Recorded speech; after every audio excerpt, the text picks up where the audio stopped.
kind of a touch and move offense. One quick touch and then move. One quick touch and then move. Pass it off. It's a great opportunity for passes, try to get openings. Estrada with a cross. Bingham just has to punch away. Can McCauley get the breakthrough? No, goes just over. Again, though, sorry, John, another moment of danger here for the Silverbacks. Promising signs indeed. Atlanta penetrating the back line once again of San Antonio. And a good cross there. Yeah, you could see it was an opportunity out in front. Looked like Junior Sandoval was out there. The pass went a little bit long of him, but Atlanta's sending enough numbers forward that the attack, they'll have those second chance attacks. And now it's Espinoza and Hasley getting together again.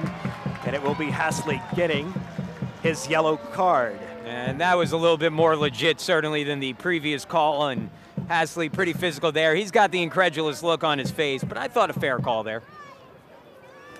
Now Espinoza will stay down again. Well,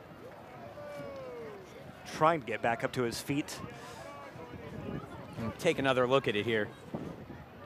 But and you can see Hasley left that leg in there. Yeah, you know, no question. I think we're learning about Espinoza. He certainly is not shy about when he makes contact, about, you know, making sure the referee knows that contact has been made. And again, that willingness to build from the back for Atlanta. Rochando looks ahead, has Randolph streaking down. Can he get a cross in? He can. Can McCauley finish it? No, Blazes just over. That, John, was the chance. And Deon McCauley, he's got the goals in, and we've seen him score his share of goals in a Belize shirt. That should have been the one that opened his account with Atlanta. He knows he missed this one. Two beautiful passes, couldn't make it any better. Randolph took it, sent it across to McCauley, wide open, perfect opportunity, just couldn't cash it in. But again, early on in the year, those are going to come from McCauley, and when they come, they're going to come in bunches. I think right now, while you want the result, you're encouraged by the process right now that's going on. Flicks on towards McCauley, comes to nothing. Now Deruel, under pressure by two. Menjivar now, up towards Restrepo. Restrepo saw the run of Soto, tried to pick it out. He was brought down by Rivera, and it will be a free kick. Another opportunity, it has to be said, for San Antonio to get some numbers in the box. Get a ball in there that somebody can get on the end of. And I know maybe it's a point we've already belabored a little bit here in the early going, but with the winds as they are, these kind of balls into the box can be tough to judge. Let's see. It's been relatively quiet in his own right today. This will be Barrera who sends it in, and again, he's got the leg to put it on goal there. Good ball in, and it will be headed in. And set piece problems again popping up for the Silverbacks as they concede. Well, 33 minutes gone, San Antonio 1, Atlanta 0. Yeah, Eric Ati got caught in the middle here. You either jump all in or you're all out. And what the problem was, and I'm sure we'll get another look at it here in a second, was that Ati got caught kind of too far out and tried to run into the bunch here and then never got possession. And I couldn't tell on the replay who got the final touch, but maybe on one hand that's kind of elementary. Either way, the Silverbacks find themselves down at home. And it was Greg Janicki who got up there and got it, playing forward on the attack there on the set piece. You know, and again, for Ati, that's, you know, it's over-aggressiveness to a certain extent. I don't think it's a wrong play, but maybe a bit of a misjudge of the ball. The wind might have taken that one a bit. I think he expected to go a little bit further. And when he came up there again, if you're a goalkeeper in that situation, you don't want to get tangled in the pack because something like that's going to happen. Rolls out quickly to Sandoval. Sandoval with Poku and Estrada ahead of him. Reese. Estrada. Looks for Poku. Poku is able to get ahead to it. Well, still there, and Poku and Bingham get tangled up, but Bingham is the one who comes away with the ball. And again, another moment there where Poku showing the resilience, showing the strength, and a moment, a chance, it really looked like it was gone. And there Poku is almost making something out of nothing. Yeah, very impressed with the play of Poku here today. You could see here, it was about one step back away from getting a wide open look at goal. Eric, you know, coming out of this first half, you're down 1-0, you're home. What are you telling your team going into the locker room? Well, I mean, we're going to make a change immediately. Dion shot his night, so that's pretty clear. He's missed 4 chances. We'll bring Jaime into the game up top to probably put Poku in a little bit more of a role where he can get on the ball a little bit and see if he can play some. But reality is we've had the chances to score, and we got a confidence problem. You know, there's certain, it happens sometimes where you get in a bunch of spots and you can score goals, but we haven't done it. So I'm going to go figure out how to find some confidence right now. That's about it. You got it. Thank you, Sam. That was Eric Ronaldo with some, I think, very straightforward comments. We can already expect to have a change with Jaime Chavez coming on after making his debut last week in New York. We're expecting to see him now in the second half. Yeah, absolutely. And, you know, it's going to be an interesting situation here for the Silverbacks. You know, they're going to have to come back. They're down here. It's kind of one of those gut check moments for Atlanta where they're going to have to come back in this game. And again, I think it's certainly possible. They have had the majority of the chances. There's no question about that. They've had the better looks. One bad goal comes back to bite them. And, you know, now it's a question, how do you respond as a team, and what can Eric Ronaldo do to motivate them here? And, of course, joined now by Atlanta General Manager and President Andy Smith. And, well, we have to say, and never mind the scoreboard for a minute at least, but overall it looks like a pretty good night here despite the weather. We know it's been a pretty rough day with the rain and the wind, but a good crowd on hand tonight. Fans came out. We had hoped for the weather to taper off a little earlier, but, you know, it's opened up a little bit. It's a little windy, but the fans came out. We had a great crowd. We got rid of every seat tonight. Well, I think we had a few no-shows, but otherwise it was a great night for us. Absolutely. Obviously, the result on the field maybe not exactly what you're looking for right now, but certainly some positive signs from the team, and I imagine you have to be happy about that. I mean, look, we just got to finish, right? I think that's the big deal. We've had our opportunities. Last week we had a ton of opportunities. We're making some defensive mistakes that other teams are capitalizing on. Happen again tonight. That's just the way it goes. You know, we got to button it up in the back, and we got to finish these opportunities that we've had a few sitters. You know, and Dion missed a couple opportunities, but right now that's what we're looking at.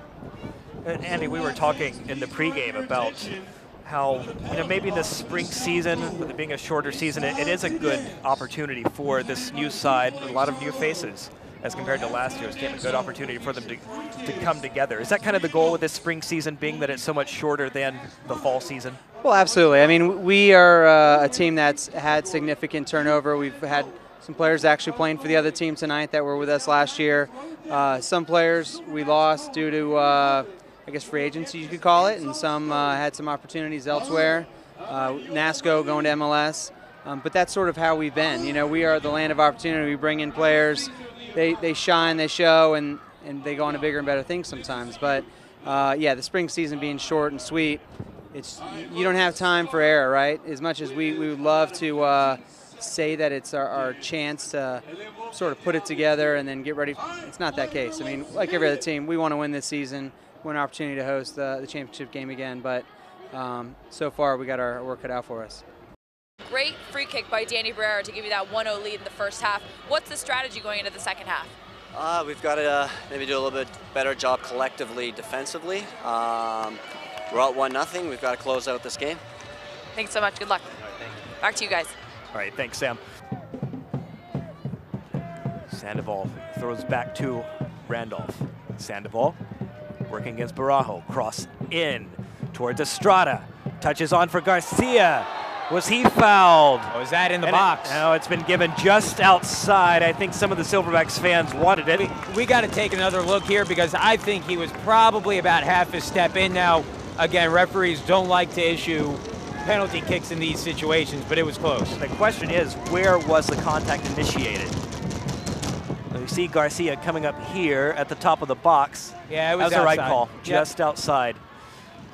So it'll be dangerous, maybe not as dangerous, obviously, as a penalty kick, but this will be a dangerous shot here. And of course, it was from a similar range that Kevin Venegas scored last week against San Antonio. Let's see if it might be another week of somebody scoring from this range. Who's going to take it? Poco is there. Gonzalez is there. Sandoval there. Poco looks like he's got an eye for it. He does. Right to Bingham. The wall broke up, but Bingham was there to read it. Catching practice for him. Another chance gone for Atlanta. Oh, that's what you want to do. If you could break up your wall like that, you want to make sure the goalkeeper knows where you're going to break it. And it looked like that was read pretty well. And for Atlanta, they hit the road next weekend. So yeah, tough one at Tampa Bay. We know, kind of like San Antonio, another side that has spent a lot of money. And the refurbished new look Owling Stadium is not going to be a very easy place to go to and get 3 points.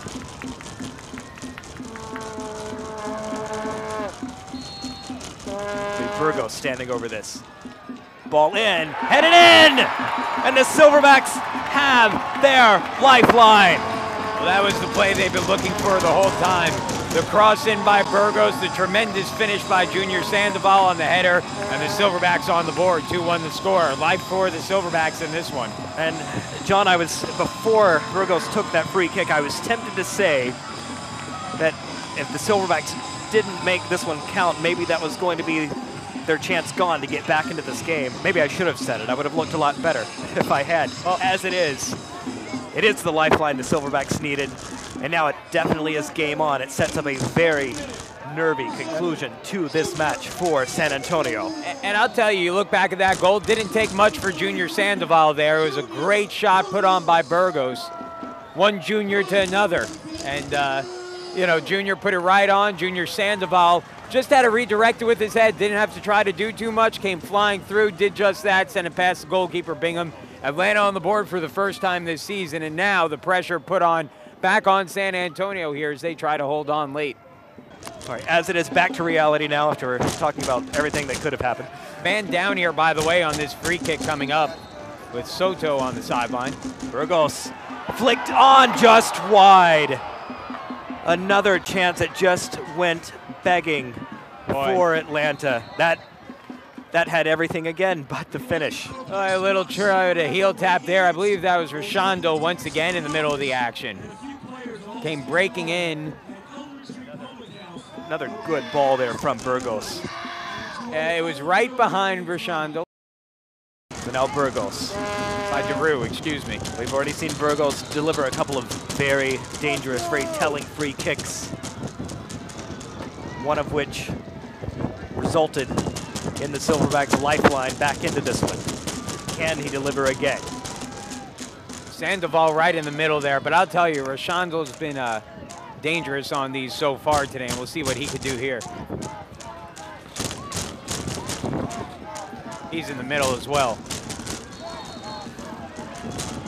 Burgos in. Espinoza, can he finish? Off the line, was that a handball? That looked clear as day like a hand, and it hasn't been given. Well, well, well. Oh, that's a tough break for Atlanta. Again, they're going to have to keep pushing here, not let that get to them, but that appeared to be a handball on the goal line, not called. This was a big win, being here at the Silverbacks, being away on the road. How does this change the momentum for your team? I mean, obviously it's a great feeling getting the result. I felt our guys played well. We probably could have put a few more away. It's made it a little bit easier on ourselves. But all the credit to the guys. They fought for 90 minutes. That's what was asked of them, and we got the result. So what do you think? Was that a handball there on that goal line? I wish I had that good of eyes to tell. But like I said, I'm sure there could have been a few things gone our way as well. So again, a tough loss for the Silverbacks here from Silverbacks Score. The score, Atlanta 1, San Antonio 2. We'll be back with you on May 3rd. Until then, goodbye for now.